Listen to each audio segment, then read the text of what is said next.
kebiasaan budaya dalam keluarga Indonesia yang sejalan dan bertentangan dengan pedoman kesehatan, mitos atau fakta. Hai teman-teman, perkenalkan saya Lulu Indrani dari Lokal C1 Keperawatan Universitas Borneo Tarakan. Baiklah, di sini saya akan membahas mitos atau fakta buah nanas dapat menyebabkan keguguran. Baiklah, mari kita simak penjelasan berikut.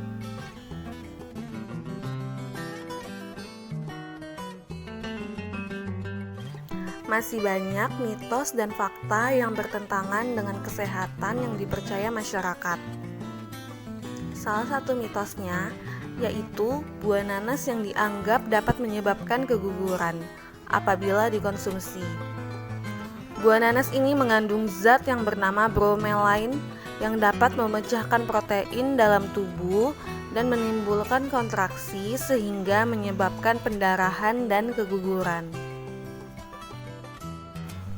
Padahal, zat bromelain ini sangat sedikit sehingga apabila dikonsumsi dalam jumlah yang sangat wajar, tidak akan menyebabkan keguguran, pendarahan, dan tidak membahayakan kehamilan.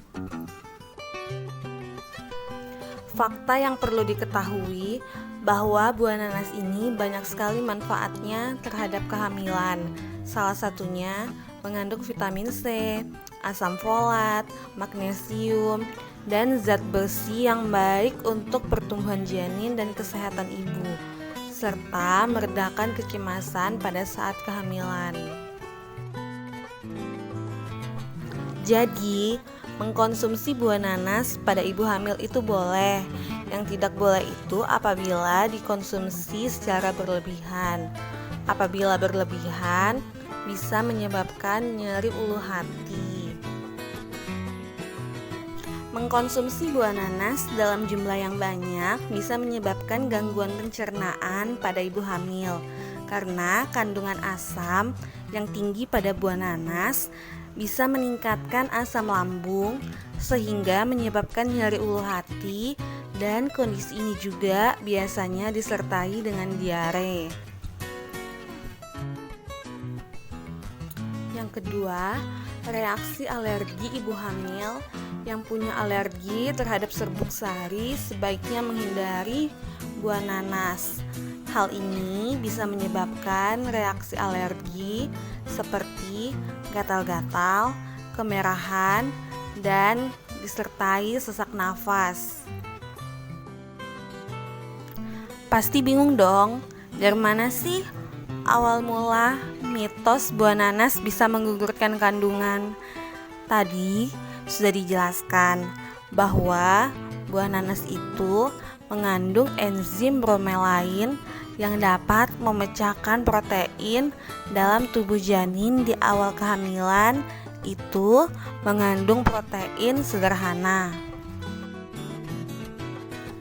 sehingga dianggap dapat menggugurkan kandungan.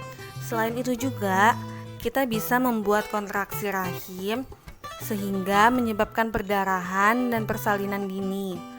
Memang ibu hamil tidak boleh minum obat-obatan atau tablet yang mengandung zat bromelain karena dapat membahayakan kehamilan. Tapi enzim bromelain dalam buah nanas yang segar dan utuh tidak bertindak tinggi terhadap kegugurannya kehamilan. Selain itu, kandungan enzim bromelain juga bisa menyebabkan kontraksi rahim sehingga memicu perdarahan dan persalinan dini. Nah, itu tadi mitos buah nanas yang dapat mengganggu kehamilan. Semoga bermanfaat bagi Anda dan orang sekitar Anda.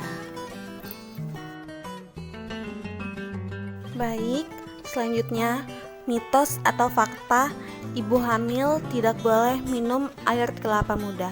Mari kita simak pembahasannya. Saat hamil, kita pasti sering mendengar saran atau anjuran dari orang-orang untuk meminum air kelapa muda karena air kelapa bisa membuat kulit bayi Anda kulitnya menjadi putih atau rambutnya berwarna hitam dan lebat. Info tersebut bisa menjadi mitos, belum tentu menjadi fakta. Sebenarnya, jika ada yang mengatakan jika meminum air kelapa bisa membantu kulit bayi menjadi lebih putih atau rambutnya menjadi hitam dan lebat, perlu diketahui bahwa belum ada penelitian ilmiah yang membuktikan hal tersebut. Kondisi kulit maupun rambut bayi ditentukan oleh faktor genetik dan tidak ada hubungannya dengan minum air kelapa. Namun, tidak berarti ibu hamil tidak boleh mengonsumsi air kelapa. Faktanya, ada beberapa manfaat air kelapa muda untuk kehamilan. Yang pertama, air kelapa mengandung antioksidan yang bisa membantu menyerap radikal bebas di dalam tubuh ibu hamil. Yang kedua, air kelapa mengandung elektrolit. Ibu hamil mungkin sering mengalami mual dan muntah atau sering dikenal dengan istilah morning sickness. Nah, kandungan elektrolit dalam air kelapa sangat baik dalam mengganti cairan tubuh yang hilang dan menjauhkan ibu hamil dari dehidrasi. Yang ketiga, dapat melancarkan sirkulasi darah. Kondisi hamil juga membuat ibu hamil mengalami pegal dan nyeri. Hal ini bisa beresiko pada janin karena kurang mendapatkan suplai oksigen yang cukup. Air kelapa mengandung kalsium dan magnesium yang membantu memompa darah dari jantung ke seluruh tubuh. Yang keempat, dapat mencegah infeksi saluran kemih. Infeksi saluran kemih adalah gangguan yang kerap sering dialami oleh ibu hamil. Air kelapa dapat menjadi diuretik alami yang akan membuat ibu hamil lebih mudah mengeluarkan urin dan mencegah terjadinya infeksi saluran kemih. Dan yang terakhir, dapat mencegah gangguan pencernaan. Ibu hamil juga sering mengalami gangguan pencernaan seperti sembelit. Air kelapa muda berfungsi sebagai antibiotik alami yang melawan bakteri di organ pencernaan ibu hamil. Namun, perlu diperhatikan ada beberapa hal yang perlu ibu hamil ketahui sebelum meminum air kelapa. Pastikan air kelapa yang ibu hamil minum berasal dari air kelapa yang muda dan segar, bukan air kelapa dalam kemasan. Usahakan untuk langsung mengkonsumsi air kelapa segera setelah dikeluarkan dari buahnya. Jika saat hamil ternyata tidak menyukai air kelapa, maka tidak perlu memaksakan diri untuk meminumnya. Jadi sebenarnya ibu hamil boleh mengkonsumsi air kelapa dalam batasan yang wajar dan tidak berlebihan. Nah, itulah tadi informasi mengenai mitos atau fakta ibu hamil tidak boleh mengkonsumsi air kelapa.